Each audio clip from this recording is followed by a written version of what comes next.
تیرے چھٹے امام سے کسی نے پوچھا مولا علی زہرا کے زخموں کو یاد کر کے روتے تھے، کون سے زخم علی کو زیادہ رلاتے تھے؟ تیرے چھٹے امام نے گریہ کی آواز دے کر کہا ایک دائیں بازو کا تازیان، دوسرا جو بائیں پہلو کی پسلیاں ٹوٹی ہوئی۔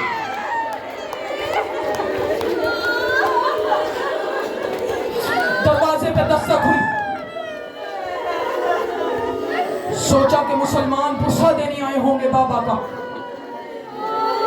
فضا دروازے پہ گئی، آواز دے کر کہا علی کو باہر نکالو۔ کہا علی قرآن جمع کرنے میں مصروف ہے، کہا علی کو باہر نکالو ورنہ ہم دروازے کو آگ لگا دیں۔ زہرا مصلی سے اٹھی، دروازے کے قریب آئی، کہا پہلے وہ فضا تھی، اب میں محمد کی بیٹی ہوں، خبردار میرے دروازے پر اونچی آواز میں بات نہ کرنا۔ تمہیں نہیں پتا یہ وہی دروازہ ہے جہاں رسول کھڑے ہو کر انتظار کرتے رہتے تھے۔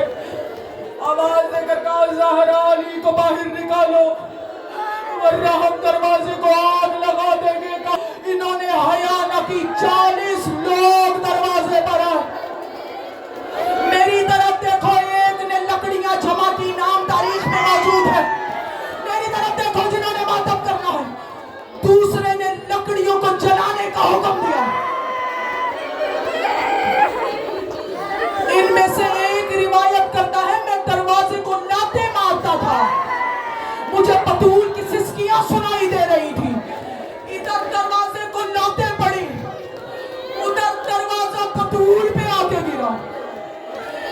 تیرا 12واں امام فرماتا ہے وہ دروازہ خالی دروازہ نہ تھا، اس دروازے کے اندر لوہے کی میخیں تھی۔ جب لوہا آگ میں جاتا ہے تو گرم ہو جاتا ہے، وہ لوہے کی میخیں میری دادی کے پہلو میں۔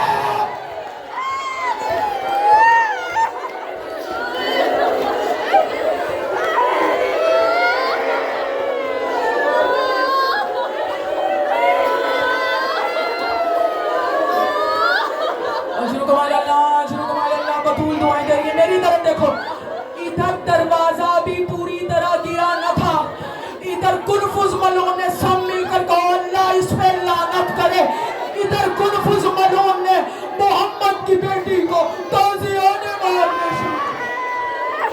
اللہ نہ کرے کوئی کسی بچے کو یہاں پر تھپڑ مارے، جب تک اس کا درد نہیں جاتا اس کا ہاتھ درد والی جگہ پر رہتا ہے۔ اللہ جانے ظالم نے کیسا تازیانہ بطول کو مارا تھا۔ 1400 سال ہو گئے، حسین کی ماں کہاں، ابھی تک پہلو پر۔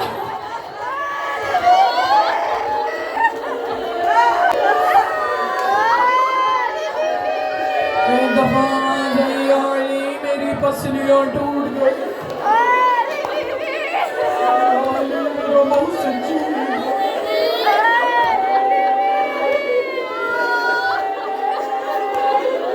جواب کر دینا، میرا مقصد تمہیں معاف نہیں ہے، تمہاری آنکھوں کا وجود، نہ جانے اگلے سال زندہ رہے یا نہ رہے، مجھے معاف کر دینا۔ لیکن کتاب کے اصل فکرے میں نہیں پڑھ سکتے۔ مدینے کے حاکم نے فقیر شام کو خط لکھا کہ ہم نے محمد کی بیٹی کو بہت مارا ہے۔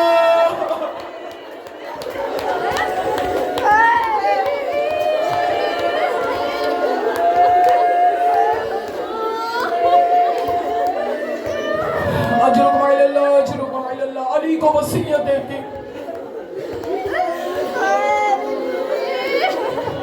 زہرا کی شہادت ہوئی۔ بس آخری 2 جملے، عزادارو مغرب کا وقت ہے، قبولیت کا وقت ہے، معصوم کو صرف معصوم غسل دے سکتا۔ ایران میں ایک عزادار نے کسی مرجع سے پوچھا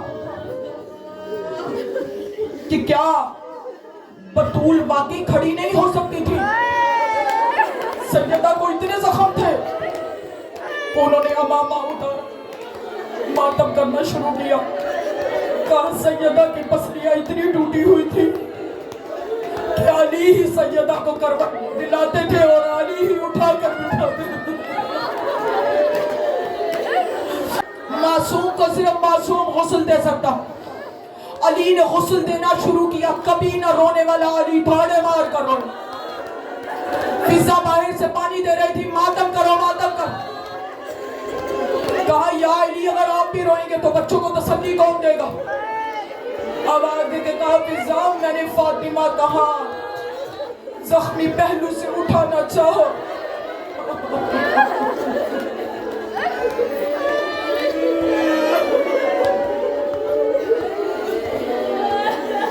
نہیں اٹھا. میں نے دوسری مرتبہ اٹھانا چاہا، نہیں اٹھا. میں نے تیسری مرتبہ تھوڑا زور لگا، اٹھانا چاہا کہ لاشاں تڑپ گئے. آواز دے کے کہتی یا علی میری پسلیاں ٹوٹی ہوئی ہے، میں اسی حال میں اپنے بابا کے پاس جاؤں گی. ماتا کرا آخری جنازہ تیار ہوا. علی نے بچوں کو بلایا. زینب و کلثوم آئی، ماں کا دیدار کیا. حسن آئے، ماں کا دیدار کیا.